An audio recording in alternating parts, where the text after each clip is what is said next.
අපිත් එක්ක ඉන්නවා හෙල්ල ஈட்டி எறிதலில் உலகின் முதல் இடத்தில் இருக்கும் ரொமேஷ் தரங்க எனது இடது பக்கத்திலும், அவரை இந்த இடத்திற்கு அழைத்து வந்து அவரது பயிற்றுவிப்பாளரான டோனி பிரசன்னை எனது வலது பக்கத்திலும் இருக்கின்றார்கள். இது மிகவும் கடினமான ஒரு பயணம். நீங்கள் இப்போது உலகின் முதலிடத்தில் இருக்கின்றீர்கள்.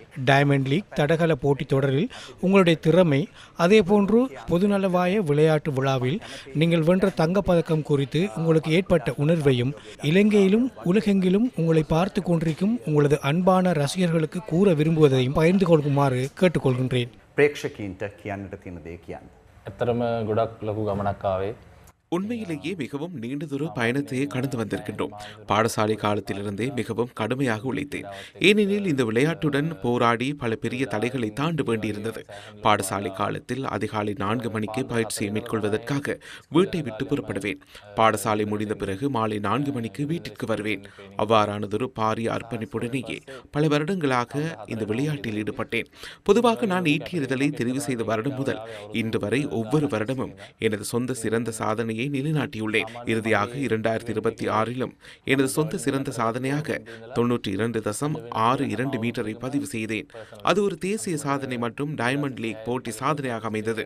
இதற்கிடையே இலங்கை சார்பில் முதன்முறையாக பொதுநலவாய போட்டியிலும் தங்கப்பதக்கத்தை வெல்ல முடிந்தது. அங்கு நிலவிய காலநிலையால் புதிய போட்டி சாதனையை எட்ட எனக்கு சற்று சிரமமாக இருந்தது. எனினும் பெரும் மகிழ்ச்சியாக இருக்கிறது. ஆனால் இப்போதே இது முடிந்துவிட்டது என நினைக்கவில்லை. ஏனெனில் இலங்கையில் உள்ள பலர் எதிர்பார்க்கும் ஒரு விடயம் உள்ளது. நிச்சயமாக அந்த பதக்கத்தை வென்ற பிறகே மனதிற்கு நிம்மதி கிடைக்கும். හිතට සැනසීමක් එන්නේ. අපිට මේ 90 இந்த 92.62 மீட்டருக்கு அப்பால் உலக சாதனை என்ற உங்களுடைய எதிர்பார்ப்பை பூர்த்தி செய்வது குறித்த நம்பிக்கை எவ்வாறு உள்ளது? ගන්න තියෙන බලාපොරොත්තුව කොයි වගේද? පළවෙනි වතාවට තියෙන அடுத்ததாக ஆசிய சாதனையை நிச்சயமாக எனது பெயருக்கு முன்பாக பதிவு செய்வேன். உலக சாதனை என்பது அடுத்த வருடம் முறியடிக்கப்படுமா, அதற்கு அடுத்த வருடம் முறியடிக்கப்படுமா, அல்லது இன்னும் 2-3 வருடங்களில் முறியடிக்கப்படுமா, அல்லது இந்த வருடமே முறியடிக்கப்படுமா என்று கூற முடியாது. ஏனெனில் எனது போட்டியின் தன்மையை பொறுத்து அது எப்போது எங்கு முறியடிக்கப்படும் என்று தெரியாது. ஏனெனில் அது பெரியதொரு வித்தியாசம். 98 மீட்டர்கள் 98 மீட்டர்கள் என்பது 100 மீட்டருக்கு மிகவும் நெருக்கமாக எறிய வேண்டிய ஒரு வீச்சாகும். நிச்சயமாக ஆசிய சாதனையை முறியடிப்பேன் என்று எதிர்பார்க்கின்றேன். உலக சாதனையை முறியடிப்பது மட்டுமே ஒரே இலக்காகும். කරන්න තමයි එකම ටාගට් එක. ටෝනි ප්‍රසන්න. பயிற்சியாளர் டோனி பிரசன்ன எம்முடன் இருக்கின்றார். இந்த சவாலை ஏற்கும்போது இவ்வாறானதொரு எதிர்பார்ப்பு இருந்ததா? අංකයක කරන්න තරම් ලොකු இவரை முதலிடத்துக்கு கொண்டு வரும் அளவிற்கு அவ்வளவு பெரிய தூரத்தை நாங்கள் சிந்திக்கவில்லை. ஆரம்பத்தில் எங்களிடம் சிறிய இலக்குகள் இருந்தன. அந்த இலக்குகளை அடைவதற்கே நாங்கள் பயணித்தோம். இவரது வயது பிரிவோடு தொடங்கும் போது அதில் 16 வயதுக்குட்பட்டோர், 18 வயதுக்குட்பட்டோர், 20 வயதுக்குட்பட்டோர், அதற்கு பிறகு இளையோர் ஆசிய போட்டிகள், இளையோர் உலக போட்டிகள் போன்று பல இலக்குகளையே நாங்கள் அடைய நினைத்தோம். உண்மையிலேயே ரொமேஷ் நன்றாக செய்தார். 15 வயதுக்குட்பட்டோருக்கான சாதனைகள் அவரிடம் உள்ளன. இவரது சிறு சிறு குறைகள் காரணமாக இளையோர் ஆசிய போட்டியில் தங்கப்பதக்கம் கை நழுவியது. கிரிக்கெட்டிலிருந்து விலக்கு எடுத்ததாக கூறும்போது, கிரிக்கெட் என்பது இலங்கையில் ஒரு பிரபலமான விளையாட்டு. அதில் ஒரு குறிப்பிட்ட பிரிவினரே போட்டியிட முடியும் என்று நினைக்கின்றேன். அப்படி இருக்கும்போது ரொமேஷ் போன்றவர்கள் அங்கு சென்று போட்டியிடுவது சற்று கடினமான விடயம். ஆனால் இது தனிநபர் போட்டி. இவர் ஒரு தூரத்தை பதிவு செய்தால் அது அளவிடப்படும். அதை யாராலும் தடுக்கவோ குறைக்கவோ கூட்டவோ முடியாது. அதனாலேயே இவ்வாறான சவால்கள் இல்லாததால் அவரை அதிலிருந்து மீட்டெடுத்து இந்த போட்டிக்கு தெரிவு செய்தோம். ඒ වගේ අභියෝග නැතිනම් තමයි මෙයාව ගලවලා අරගෙන ඒ ඉවෙන්ට් එකට තෝරගත්තා.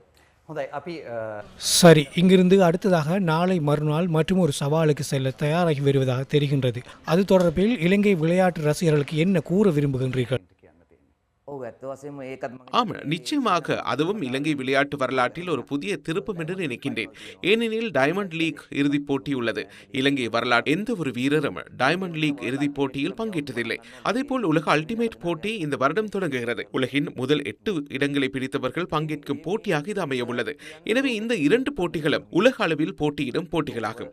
உலகின் முதலிடத்தில் நாம் இருக்கின்றோம். நிச்சயமாக அந்த 2 வெற்றிகளையும் இலங்கைக்கு கொண்டு வந்து இலங்கையின் புதிய அத்தியாயத்தை ரோமேஷ் எழுதுவார் என நினைக்கின்றேன். හොඳයි රමේෂ් අවසන් ප්‍රශ්නය 2028 இலங்கை விளையாட்டு ரசிகர்களுக்கு எவ்வாறானதொரு எதிர்பார்ப்புமிக்க ஆண்டாக அமையும்? நீங்கள் இன்னும் நம்பிக்கையுடன் பார்த்து கொண்டிருக்கின்றீர்கள் என்பது எங்களுக்கு தெரியும். ரொமேஷ் தரங்க, ஈட்டியறுதலை விட அந்த பொறுப்பின் பாரம் உங்களது தோள்களுக்கும் கைகளுக்கும் அதிகமாகவே உணரும். 2028 ஒலிம்பிக் போட்டியின் எதிர்பார்ப்பு, கனவு மற்றும் திட்டம் எவ்வாறு உள்ளது? ඔවුන්ට කියන්න ඔබට අවස්ථාව තියෙනවා. ඇත්තරම உண்மையில் இந்த வருடம் ஒலிம்பிக் போட்டி இன்னும் ஒரு மாதத்தில் இருந்திருந்தால் நிச்சயமாக நான் தங்கப்பதக்கத்தை வென்றிருப்பேன். ஏனெனில் அந்த அளவிற்கு தொடர்ச்சியான திறமையுடன் இருக்கின்றேன்.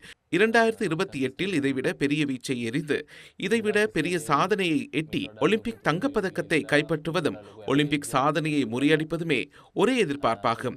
கிரிக்கெட்டிற்கு பிறகு விளையாட்டு ஒன்றின் மூலமாக இலங்கை மக்களுக்கு இவ்வாறானதொரு மகிழ்ச்சியை கொடுக்க முடிந்ததையிட்டு மிகவும் மகிழ்ச்சி அடைகிறேன். இங்கிலாந்து, ரோம், செக் குடியரசு ஆகிய நாடுகளில் இலங்கை மக்கள் குறைவாக இருந்தாலும் அங்கிருந்த 2-3 பேராவது எனது போட்டியை காண வந்திருந்தார்கள். எனவே என்னுடன் இருப்பதற்கு மிக்க நன்றி. உங்களை மகிழ்ச்சிப்படுத்த 2028 நீங்கள் எதிர்பார்க்கும் பதக்கத்தை நிச்சயமாக இலங்கைக்கு கொண்டு வருவேன். ඔගොල්ලෝ බලාපොරොත්තු වෙන මෙඩල් එක අනිවාර්යෙන්ම ලංකාවට අරන් එනවා. හොඳයි ඒ බලාපොරොත්තු கனவு நனவாக ரொமேஷ் தரங்கவிற்கும் அவரது பயிற்றுவிப்பாளர் டோனி பிரசன்னவிற்கும் திறமையும் சக்தியும் கிடைக்கட்டும் என பிரார்த்தித்து இன்றைய தினம் சிறிய அறிவித்தலின் பேரில் இந்த நேரத்தை அழகாக்க எங்களுடன் இணைந்தமைக்கு மிக்க நன்றி. ලස්සන කරන්නට